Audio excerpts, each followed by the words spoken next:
have before us. Make us fair and just in all our doings, that we might please you most of all. This we ask in Jesus' name. Amen. Amen. Pledge. I pledge allegiance to the flag of the United States of America and to the republic for which it stands, one nation, under God, indivisible, with liberty and justice for all. Thank you. At this time, we'd like to recognize all our visitors. We're so glad that you chose to join us this evening. And we'll check the mic before we get started. Can everyone hear? Didn't get a response. Is it okay today? A little bit louder. I don't have it. Here's the puncher. Yeah. Okay. Better? Okay. I'm sorry. Well, he turned it up. Okay. At this time, we have some comments from the audience, and we will remind you that you have 3 minutes, and we'll call you in the order for which they were handed to me. Okay, Cheryl Wood.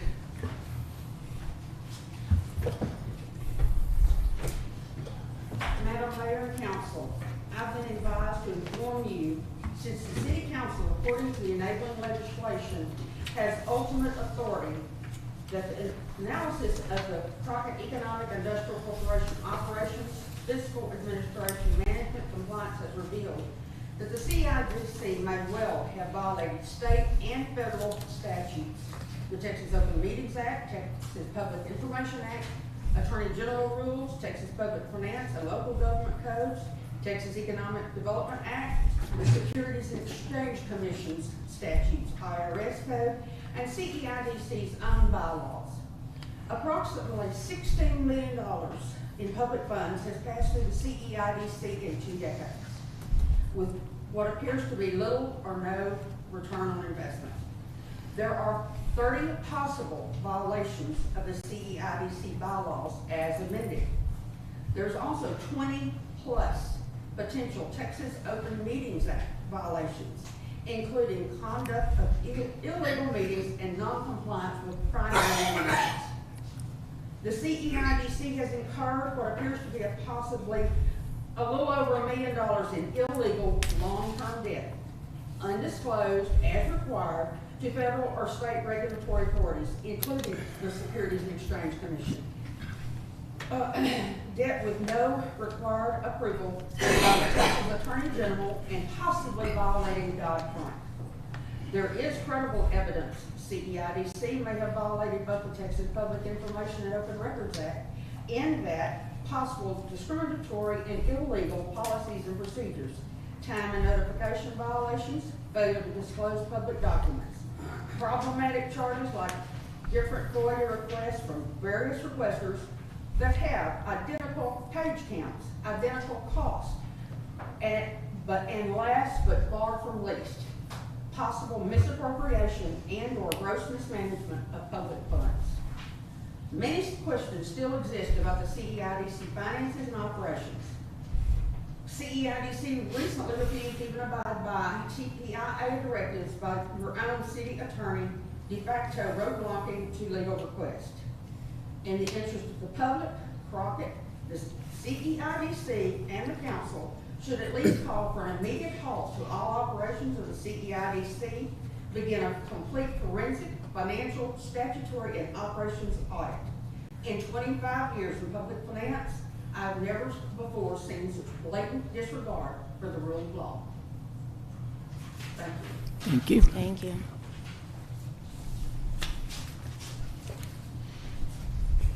Craig Hopkins.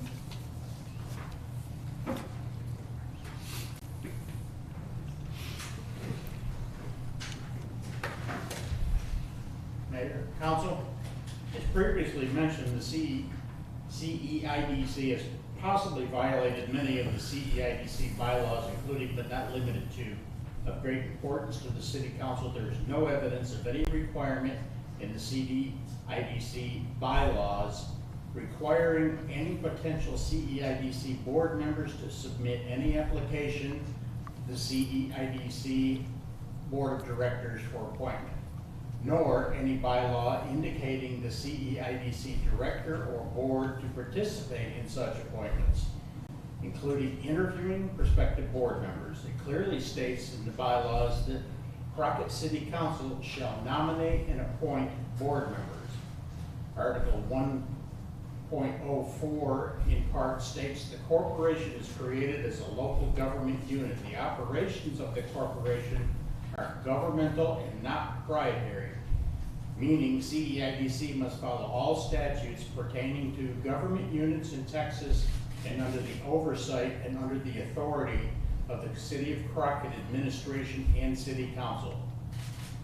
Article 7.02 states in part, the corporation shall contract with the city for the administration of its accounts, expenditures, deposits, investment of funds, and accounts or other financial services for the corporation, meaning all books, records, and accounts are to be administered and kept by the City of Crockett administration. Article 7.05, the corporation shall follow and be bound by the same policies, procedures, purchasing, and contracting provisions of state law, including provisions on competitive bidding and that are applicable to the city. It does not appear the CEIDC routinely follows any such guidelines. Article 8.03, any member of the city council or director or officer of the corporation may inspect all books and records of the corporation required to be kept by the bylaws. Due to the high number of possible violations by the CEIDC, the Crockett City Council is encouraged to begin a complete financial and operations forensic audit of the CEIDC and call for the cessation of activities of the CEIDC, the Board of Directors, administration, staff, and affiliated persons until such investigations and audits are complete. Thank you. Thank you. Is it Cherry? Cheryl. Oh, okay. Shuttleworth.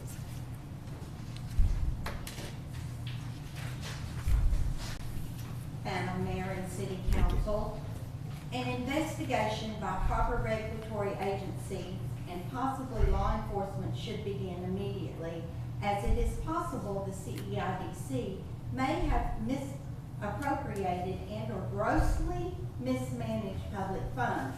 The amounts may well exceed tens of thousands of dollars.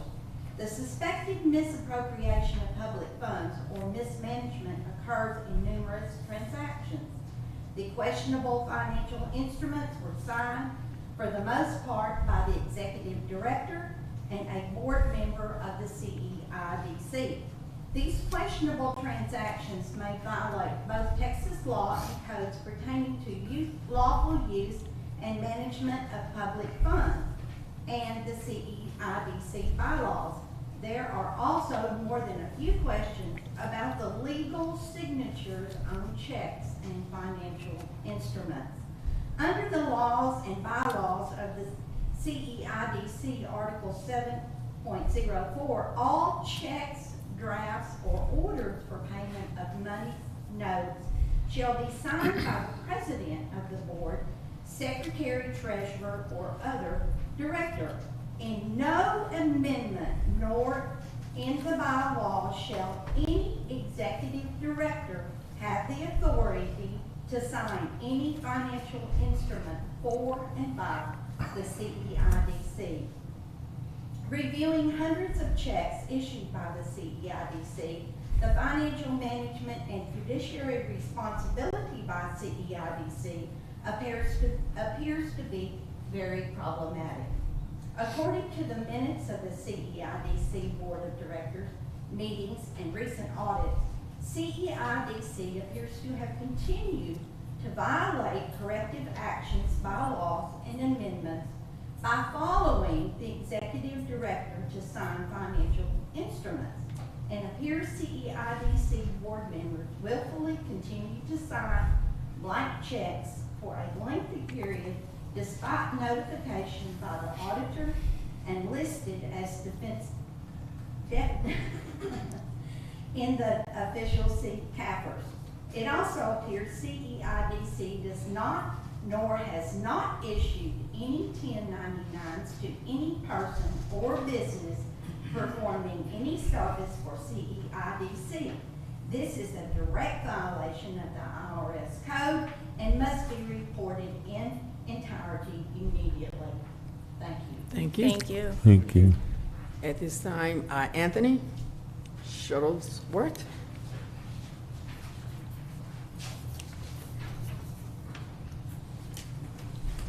Madam Mayor, members of the council. The CEIDC has appeared to violate the Freedom of Information Act on numerous occasions, including mandates of the Federal Freedom of Information Act and state codes. The CEIDC seems to willfully ignore directives to the organization and requested by the city attorney in reference to the Freedom of Information Act, FOIA requests, and requirements. The CEIDC, by their actions, written and verbal, have appeared to be very discriminatory in the application and practice of FOIA requests under the Freedom of Information Act. Requests for documentation, policies, procedures under requirements of state and federal Freedom of Information Acts are not responded to in the manner prescribed by the statute. Such violations have been reported to the Attorney General of the state of Texas. Statements by administration and staff of the CEIDC about FOIA procedures, in particular, sending all requests to the Attorney General office via the city attorney, has been proven to be false, as evidenced by written communications by the Attorney General office. For example, as witnessed, a requester was instructed by the CEID staff that all FOIA requests, number one, must have the approval of the executive director. Number two, FOIA requests are submitted to the city attorney for approval. Number three, FOIA requests are all submitted to the Texas Attorney General. And number five, appointments to review any FOIA requested documents are made to the city attorney office. Recently, the CEIDC executive director has issued even more constraints and possible discriminatory rules and or practices concerning FOIA requests and requirements. It appears the CEIDC board, administration, staff, and affiliated persons have also subjected FOIA requesters to harassment, intimidation, and possible official oppression and other questionable acts for exercising their rights under the Constitution of the United States. Respectfully, people of the City of Crockett, taxpayers, deserve better from the CEIDC, the board, the administration, and duly elected officials. At a minimum, Thank you. I believe. Thank you. Thank you. Thank you. Okay, Virginia Lewis.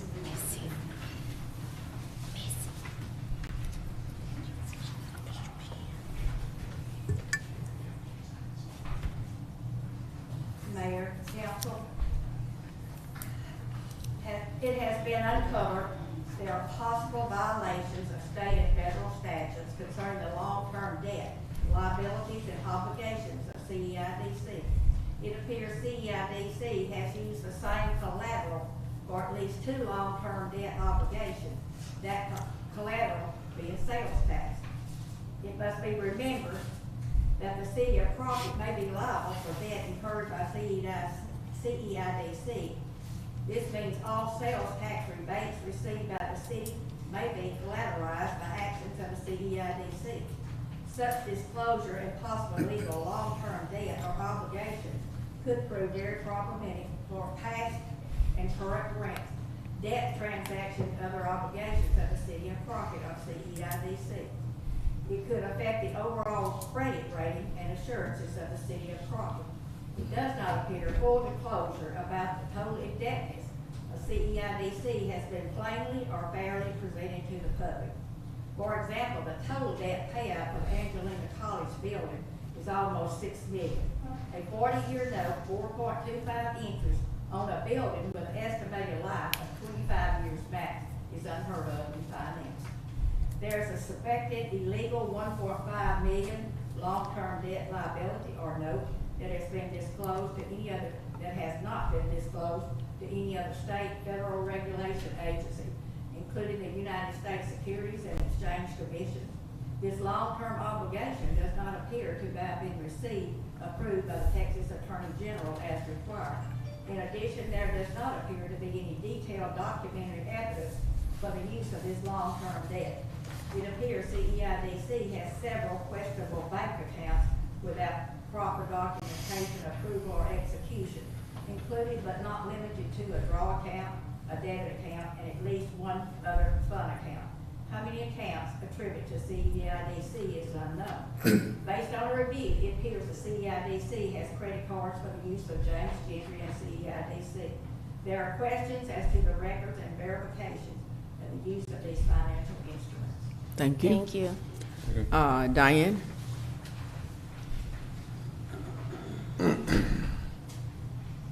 Council member and mayor, it appears the CEIDC has possibly violated the Texas Open Meetings Act directly and indirectly.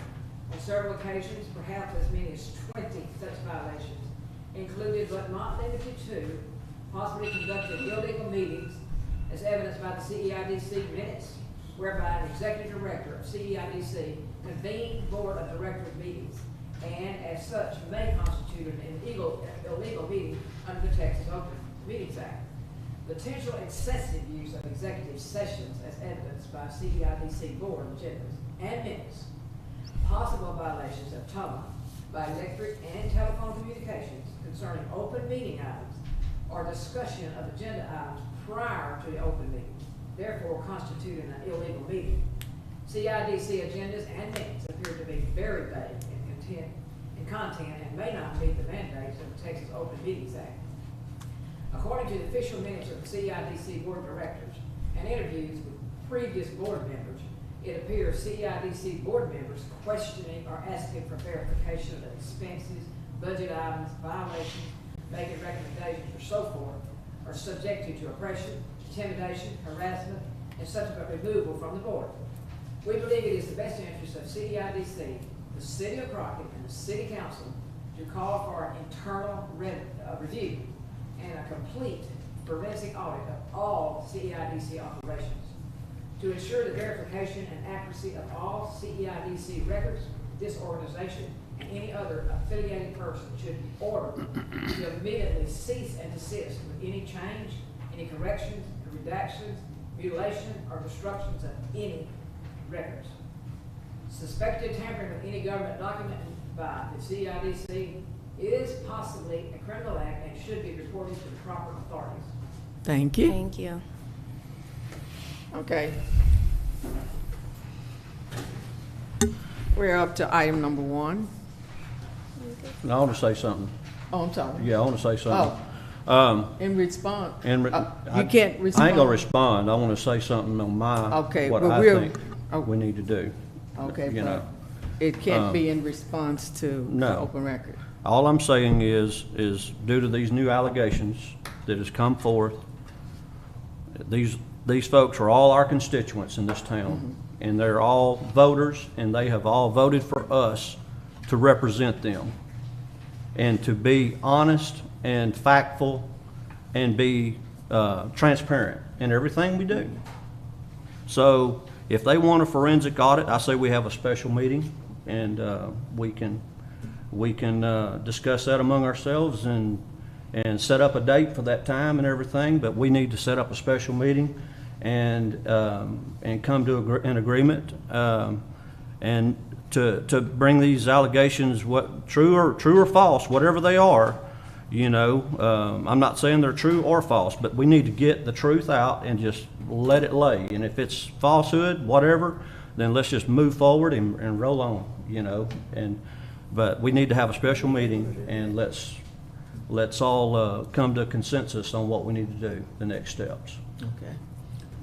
Well, I would say at least maybe just the next agenda. Put it on the next agenda because John has some things. he And we needs can to set do. that meeting at any time. It doesn't have to be Yeah. right now. Well, John you know. has some things Yeah. he really needs to go take care of. Mhm. And So The in other next words, agenda. yeah, it may not happen now, but eventually it needs just see into calling that meeting, Just- having it on the agenda. I mean, one way or the other, we need to get it cleared up, true or false. I'm not saying either way either. And I would believe, I would No, want we're- it, yeah, you know we're what I'm not- saying? Just to Yeah. clear Yeah, clear we're it not up, you dialoguing know? with them, but y'all can I talk would among want- yourself. Okay. So, I mean, but at least maybe not like a special, but special call, because maybe just the next agenda and then put it on there so we can vote on it. Okay, so you're suggesting that agenda item be placed at a future date, and like we said, right now, we know the Yes. circumstances that Yeah, are going on right now. I agree. Yeah. Can we get a motion on that, Julie? Well, Or do we? Do we have to do a motion? It's If not an it's gonna be agenda an item, but y'all agenda can item, voice so- y'all's, Okay. y'all can call for it if Yeah. it's not an You agenda can- item. The only thing you can call for without an agenda item is for something to be put On the on a agenda. future agenda. Okay. Well, just So if that's what y'all the next- would like to do, y'all can do that. Yeah, I think we need to, yes, Okay, just to well, we- clear the air with all the folks Yeah. We'll put it in on the agenda, the next item or whatever. So the next motion, agenda. We don't have to do a motion. I thought he said if you can It would do, help if- if it's I'll gonna make go a on the motion. agenda. I second. It's been moved, and the actual motion was, So put it on a forensics audit on the next agenda to be voted on. was it a forensic or exploration of? A forensic audit. Yeah, a third-party forensic audit, somebody that's not associated with either party, you know, just to clear Was the it for an air. audit, or was it for exploration of the concern? That's what she It- asked. and Is that it was the one of the audit or things. just the concerns? To put it on the agenda for an audit. Yeah, Okay, well, I think it was well, that's what I agree to, is, let's put it on the agenda for a forensic audit. okay, well, Exactly what are we putting on the agenda, Mr. Caldwell? These allegations and to clear the air for the auditors to come in and check these things out to see if they're true or not, so we can clear the air for the people, you know.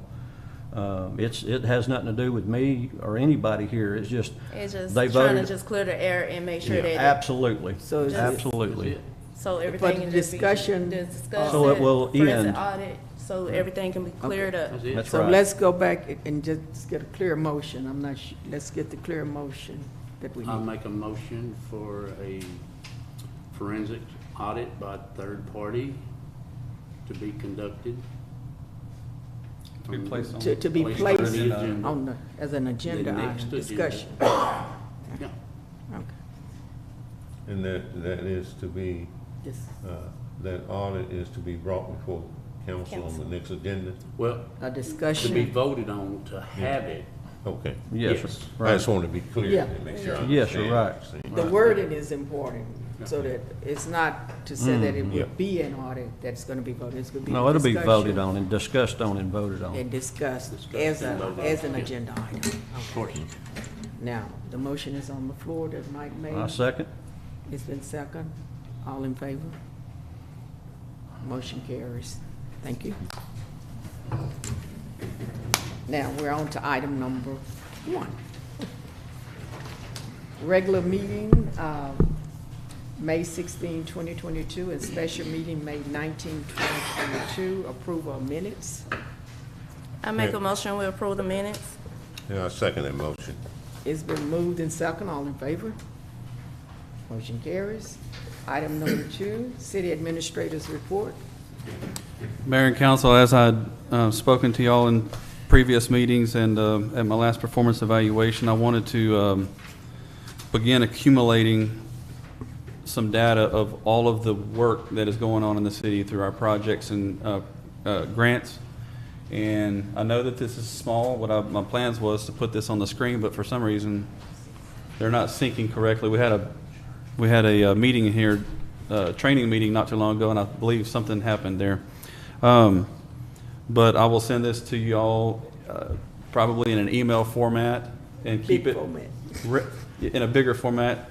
And but what I wanted to do is just spread it out to where you don't just see what we're currently doing, but what the next steps were within this program and when y'all can expect to see construction start, construction end, next phase, and things of that nature. So that's what the goal of this is as we move forward every quarter, that I would continue updating this and let the old fall off and re-update council with where we're at currently and what to expect next with the projects, both that are within our budget and then projects that we accumulate and take on throughout the year, funded by grants or additional funds. Just to touch on a few of them, the big ones going on that council is seeing, or the public is seeing currently, we're doing surveying down East Houston and East Goliad from the square all the way to the loop. Completing all of that, and we're moving forward with the project. We've already got the funding for all new water lines down East Houston and Goliad.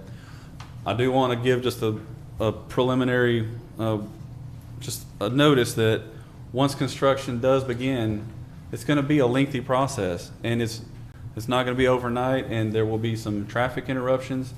We're shutting down very narrow streets without shoulders, and we're doing it in segments at a time. So essentially we're bringing the water lines, putting them down, temporary water lines on the side of the road in basically like fire hoses, temporary water lines down the side of the road, tapping meters into that, closing off a section of the road and going through and boring out our old water lines, our cast iron water lines, and increasing it to brand new 8-inch water lines. And we're doing those with sections, placing valves, doing it like it really needs to be done. I know with the last project that we're in the middle of and completing, South 4th and South 5th, all the water lines that we're doing there, and now starting this week we'll begin new construction. I quickly realized how people just expect it to be done quickly. You know, once we start, that it'd be done within a week. And I know it's really tiresome for some of these people coming home from work, having to dodge the dump truck and, you know, gain access. We've been very diligent in working with all business owners and property owners, and working with them if there were going to be closed, you know, access for 3 or 4 hours. We limited it to short amounts of time where they're not blocked off for days at a time, and working with them with a pilot car, driving them to their place, secondary parking. So a lot of that stuff is things that we're seeing coming in the next round of construction down East Houston and Goliad, and those are main thoroughfares. We had a short little project for about 3 hours this last week, where we fixed an area there in a curve on East Goliad, and we had major road blockage backups, and this was for like a small emergency repair. So we're going to be continuing to give council updates. Hey, this road's going to be shut down. Here's where we're going to have it detoured for the next week, for the next 2 weeks. Here's where secondary parking is going to be. And just kind of keep council apprised of that, as well as the public. Put it on our Facebook website. Anything we can do to get the word out there and keep people in the know, because when there's lack of information, they get frustrated, and I definitely understand that. But that's the two main ones that I wanted to talk on. Is that the EDA one that we're in the middle of construction on. 5th Street is all undergoing, they're bringing in new pavement this week and repaving 5th Street. And that's going really well, and we look forward to that being completed soon. Any other, another one, as it's on your sheet here, is our swimming pool, right? We issued a tax note for it based on existing funds within our INS fund, and we set a budget of close to right at $750,000, $750,000 for a really nice state-of-the-art swimming pool with a slide, just something really nice for for everyone, adults included, to have fun. The bids came in, both of them well over budget. And come to find out, a couple things that we're working into our rebid process to try to lower that. One big one is the time of construction. We requested time of construction for this summer. That's when everything is overpriced, because most of these companies have lots of maintenance programs for big cities and YMCAs and contractors around. And so to go into construction when they're really busy, they were tacking on 20 to 30% on top of the construction cost. So we're rebidding that. I'm just letting council know that that hasn't completely fallen off. We're going out for rebid and just trying to find some of the bigger bang for buck items that bid really well in the last program, and we're going to just rebid it and try to get some more bidders on that. But more than likely, it would be more for a fall construction period, starting this fall, and try to open next, early summer of next year. Any other questions, as you see noted here, that you want to touch on that we can talk about? Now, one of the things that I can really respect is that you have the timeline, that you're in a position to see what needs to be monitored and adjusted. And a lot of times we just get lost in the transition of all the projects start.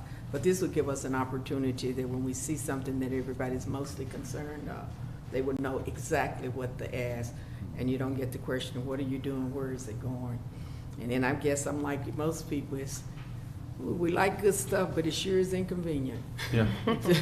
But when it's done, we fully appreciate it. And Crockett is an old city, and all of the stuff underneath is very old. Every time you open a pipe, you find another hole in something.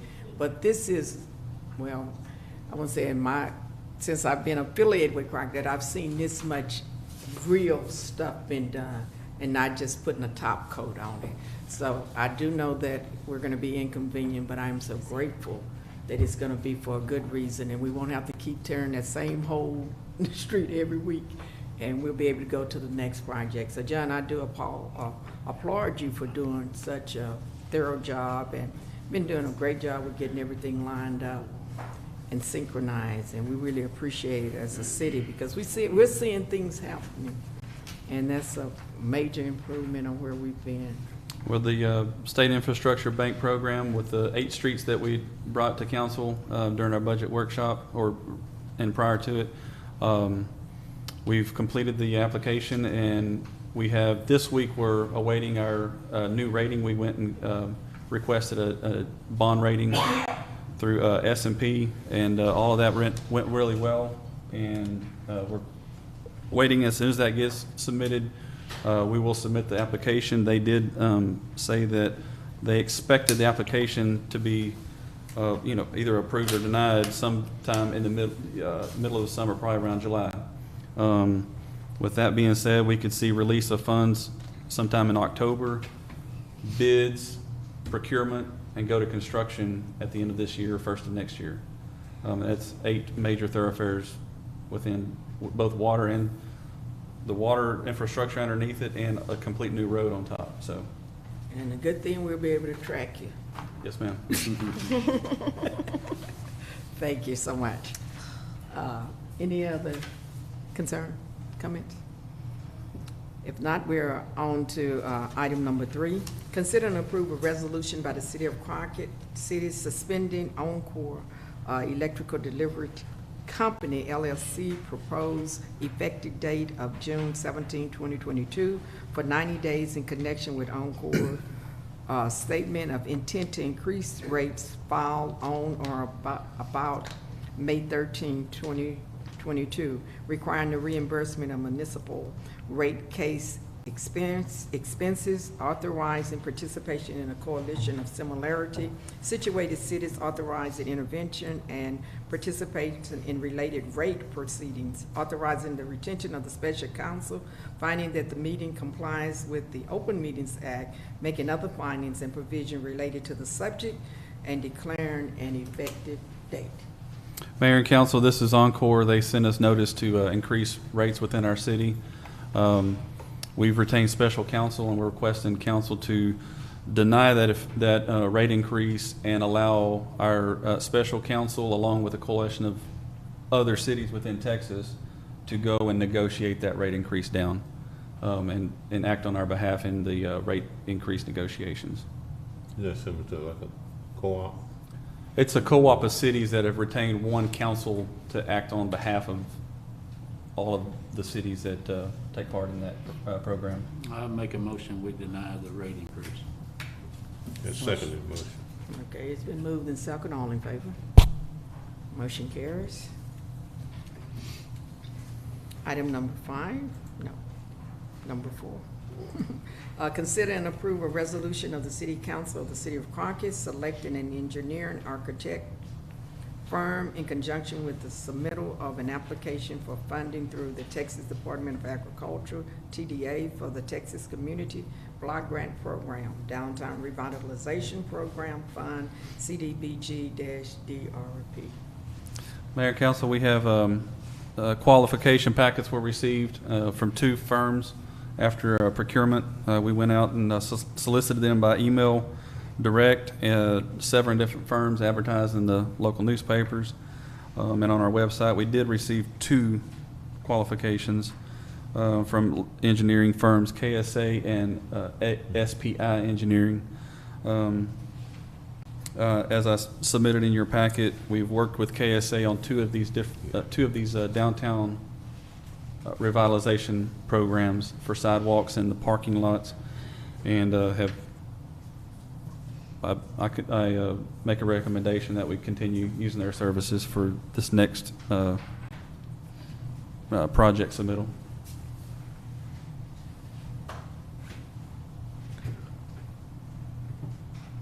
I make a recommendation, we take KSA. Second. Okay, it's been moved and second. All in favor? Motion carries. Item number 5, consider and approve submitted check processing procedure from the Crockett Economic and Industrial Development Corporation. Mayor and council, Mr. Gentry sent this procedure last week, and we put that in your application. I don't know if you have anything you want to say on that, or are there any questions from council regarding the procedure?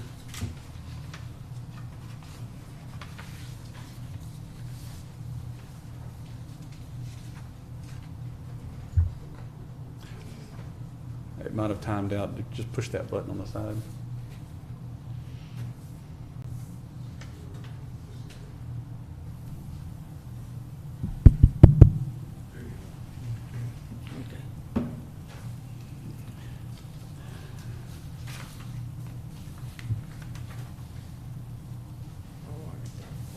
Do you have a copy of it? Okay. I just have this. Okay, we all have a copy of it with it. Yeah, I got one. Okay. Did you have anything that you wanted to share about it? We have a copy of it. Bottom line is the procedure is one of the aspects of the findings that we were responding to. We've had it legally reviewed and approved by the board, and we wanted to circle back to the council for final approval of the procedures that are already in place. Okay. And has legal counsel looked at this? Yes. Yes, sir.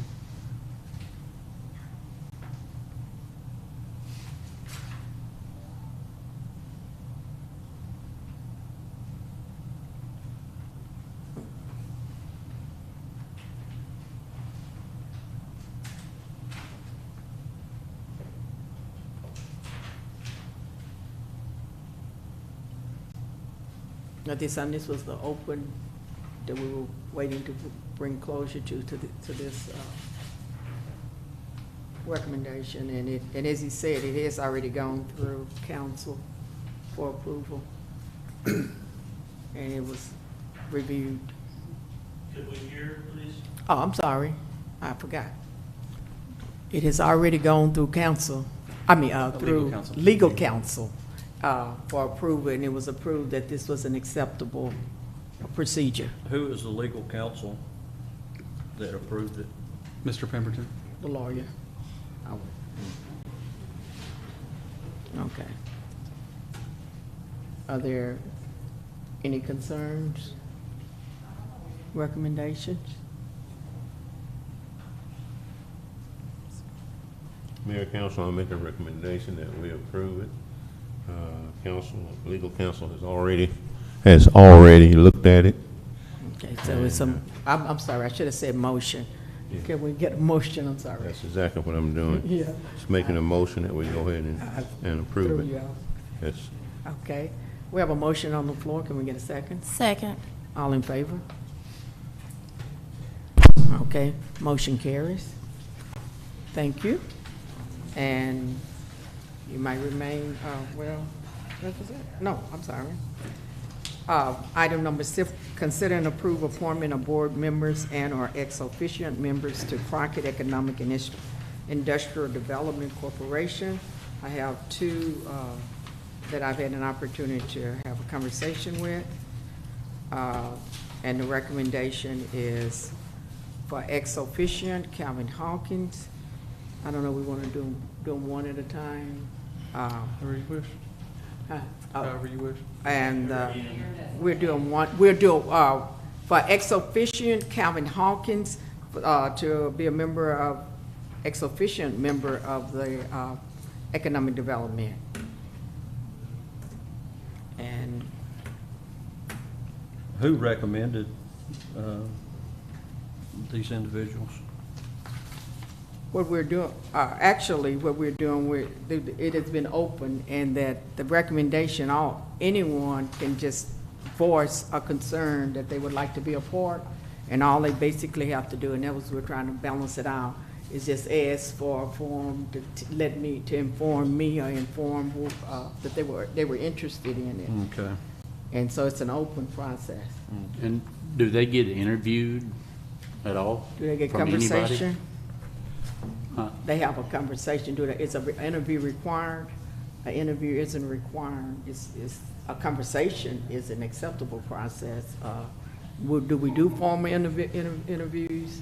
No, there aren't any formal interviews on the recommendation, but we do ask that they write their information down in terms of that, To know where they live and what they do and what they're concerned, why they're interested in it. And it's just a summary sheet of why would you like to be on the board.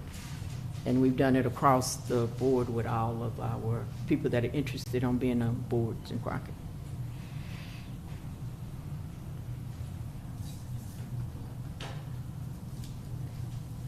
And you do, you understand the requirement of the ex officio, that they aren't part voting, but they are supported members. They're all invited to it, but they are not voting members.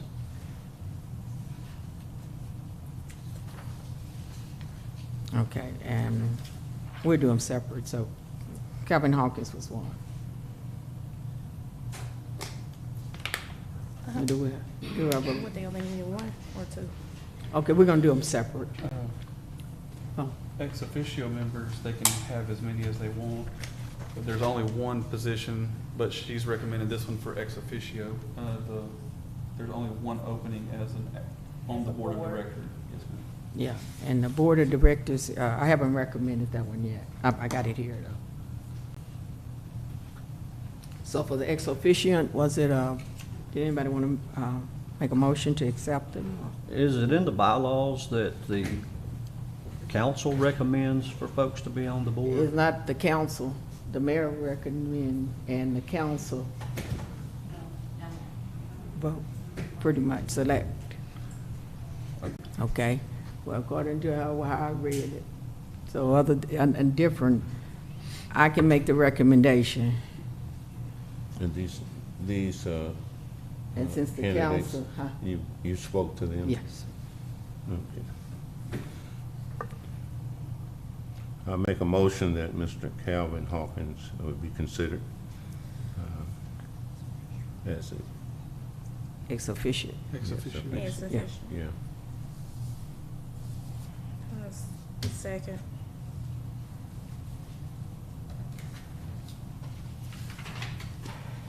Okay, it's been moved in second.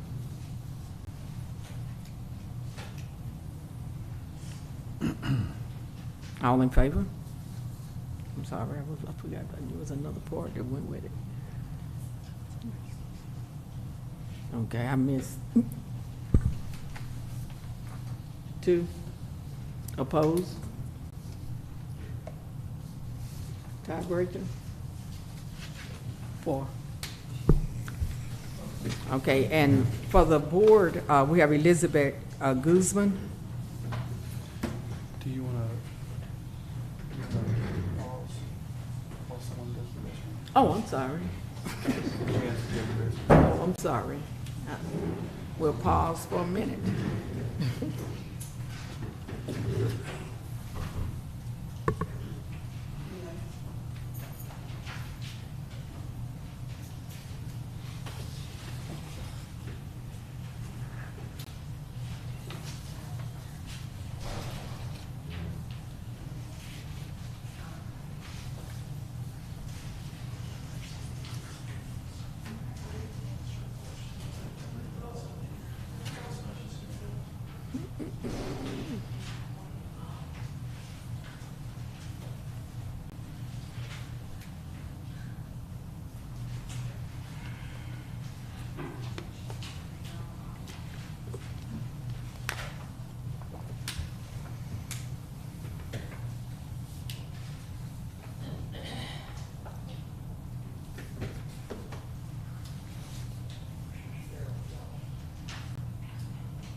Take them for me. She's looking around the corner for me.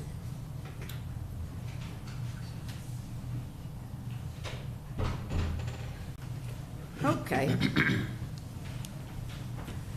All right, now, after having had a conversation with Elizabeth Guzman, who we're recommending as a member of the Board of Economic Development Council. Does anyone have any, I'm recommending that she become a member of the Economic Development Council. Now, are we for sure that council is not the ones that are supposed to be interviewing these folks for the board?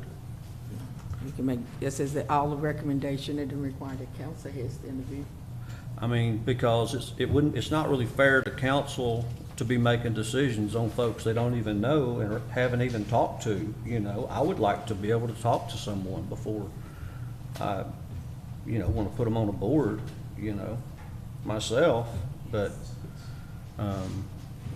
I don't know how everybody else feels about it, but if I'm responsible for their actions, then, and the council is responsible for their actions, so, Well, you had a power to remove.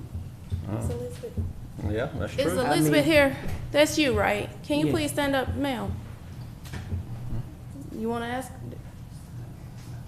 I mean, I would love to interview her sometimes. Yeah, sure. Okay, well, I don't interview her right here. okay. Well, right now,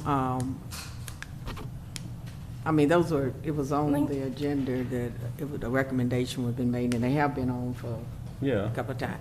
So at this point, I am recommending that Elizabeth Guzman be placed on the Board of Economic Development. I make a motion that we go ahead and appoint her to that board. Is, She had that experience. okay, so Come on in. she's been, okay, so he's made the motion. Can we get a second? Second. All in favor? Motion carries. Thank you, Mr. Ginger. Okay.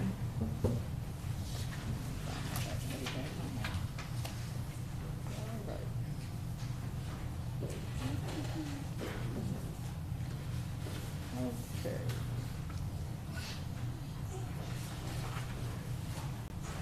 Okay, we had a couple of items that were added.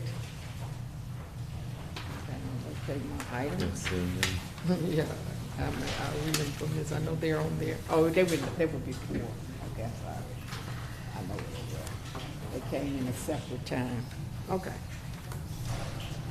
Okay, consider and approve an ordinance amending Appendix A zoning of the Crockett Code, amending subsection D specific use permit procedure of section 303 to allow for opposition to specific use permits by property owners whose lands are lying within 200 feet of the site where specific use permit is sought, and to require a 3/4 majority vote of the city council in such event, amending section 603 to provide for notice to owners of land within 200 feet of the property for which the proposed change is sought, amending subsection D, amendments to the zoning map and text of section 605 to require a 3/4 majority vote by city council when a proposed amendment to the zoning map or text is opposed by owners of land within 200 feet of the site for which the zoning classification change is sought,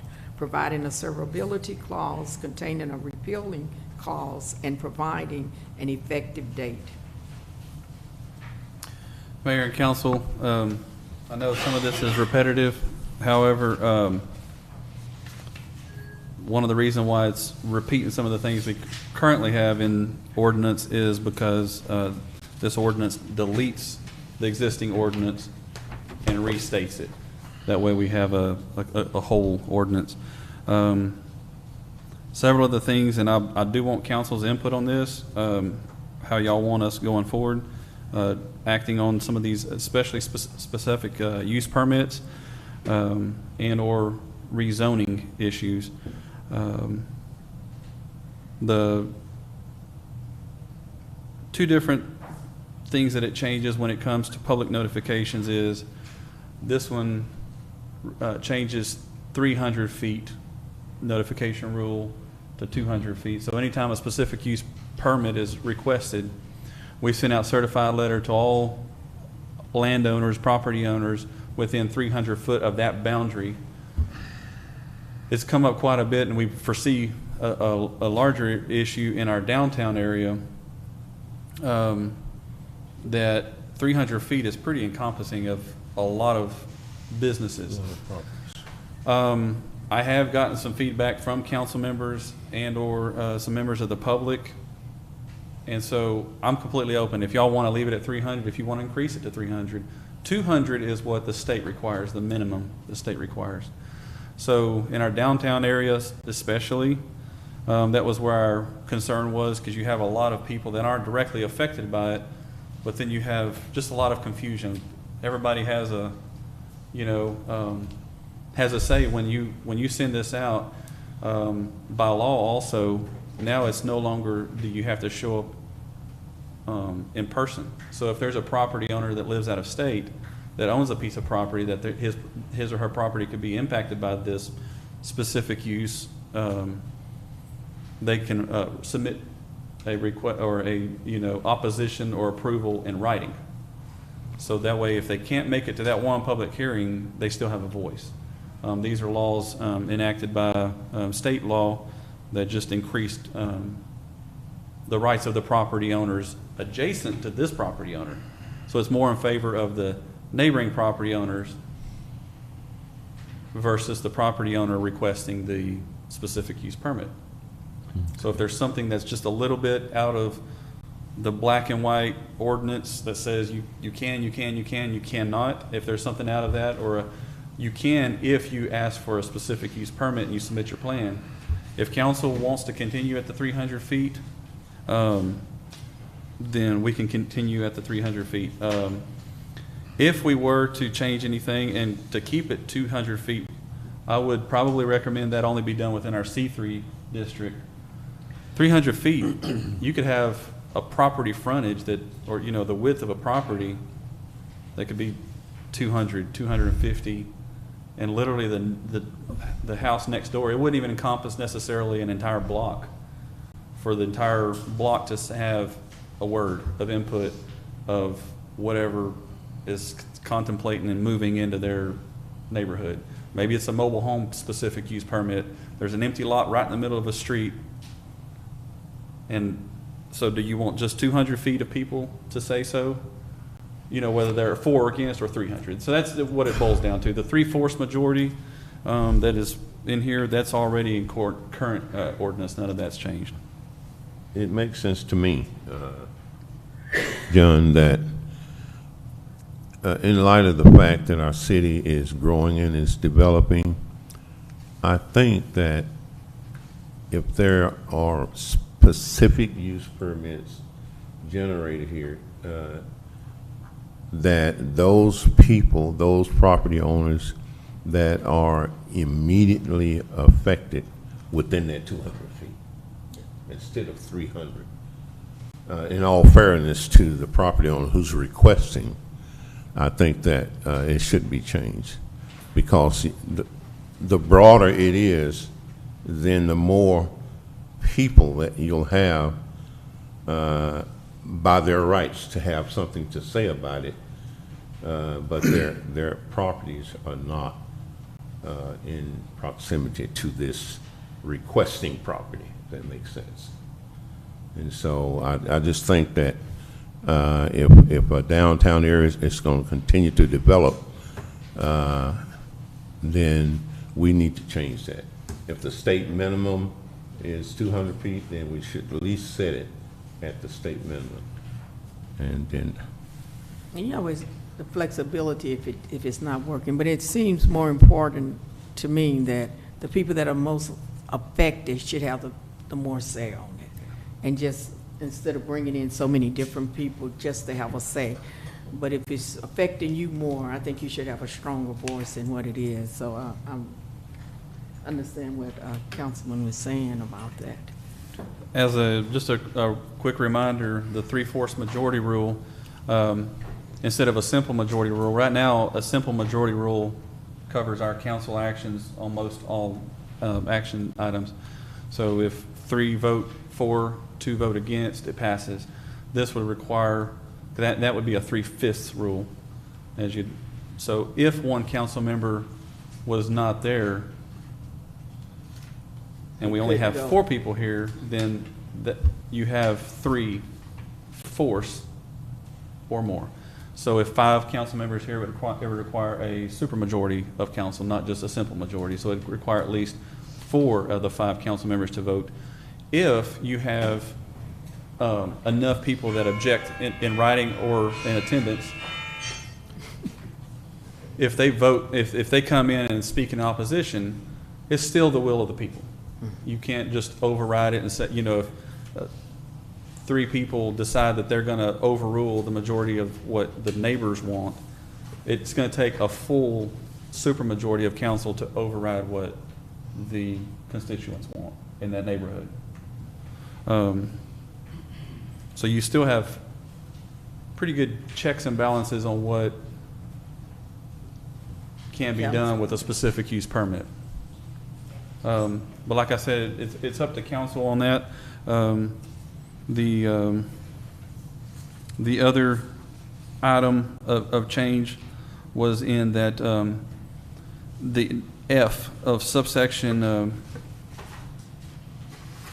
section 603A F, which is the third, it's on your second piece of paper there. Right now it says all changes to zoning instead of zoning map changes. So if you move from a residential and say you're wanting a spot zone, right in the middle of a neighborhood, you put a commercial laundromat, say, or an all-night store or something right in the middle of a commercial or a residential neighborhood. When you do those spot zonings, you still have to go through this right here.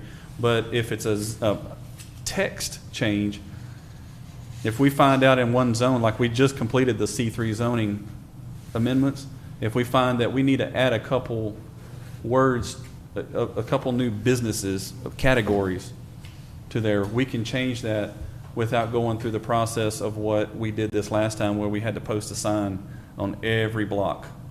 It still has to go through the specific use permit, but we don't have to do the full posting for text changes, only if we're going to do a change to the zoning map and make significant changes.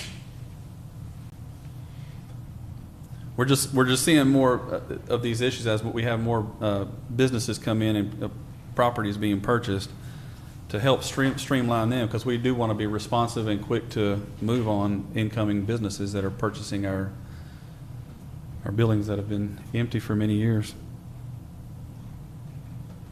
But if there's any other questions or recommendations, if you want to pass this in whole or part, you can accept.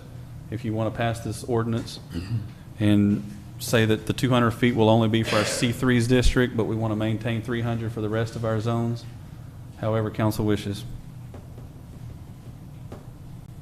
I'll make a motion that we institute the 200 feet requirement in the C3 district only. That will help us, from my perspective, that will help our downtown development. And it would keep a lot of, not deny property owners, but actually limit the amount that's not necessarily affected by this request for zoning change. I second that. So to clarify the motion, as it was, this ordinance is passed with the exception that 200 feet apply only to C3 and not to all other zones. That's correct. Okay. It's been moved and second. Second. All in favor? Motion carries. Was that both of them together? So we're on the On the second, yes, ma'am, of the addendum. Okay, consider and approve an ordinance amending Appendix A zoning of the Crockett Code, adding Section 310 to provide regulation for short-term rentals, defining short-term rentals, providing for short-term rental permits, registration fees and application, providing short-term rental operational requirements, providing a penalty, providing a severability clause, containing a repealing clause, and providing an effective date. Mayor and council, we have short-term rentals becoming more of a prominent issue in our beautiful town. Airbnbs, vacation rentals, VRBOs, where it's not a long-term rental property, but it can be subject to people coming in over a weekend and being gone. And so as this happens, we need to help our existing property owners and residences. We want to welcome it, but we need to have just some guidelines of what is and what is not allowed, have points of contact. If you're a property owner that rents your place out, that we have good rules established. We know who owns the property. If 20 vehicles roll in over the weekend and are gone the next morning and we have issues, we need to know who to talk to. We need to be able to have a better handle on what happens within our city. We've had a few requests of some areas to do this, but we currently have no guidance on it. So currently, if we don't pass this, it still can happen, and with no regulation, unless this is enacted to where we can help guide people in the right direction.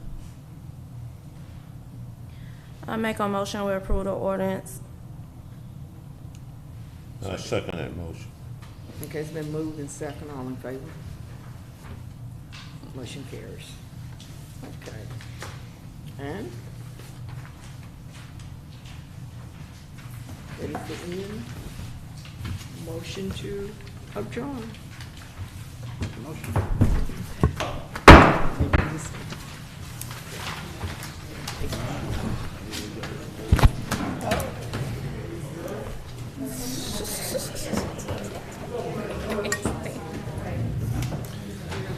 No, ma'am. We'll have to amend.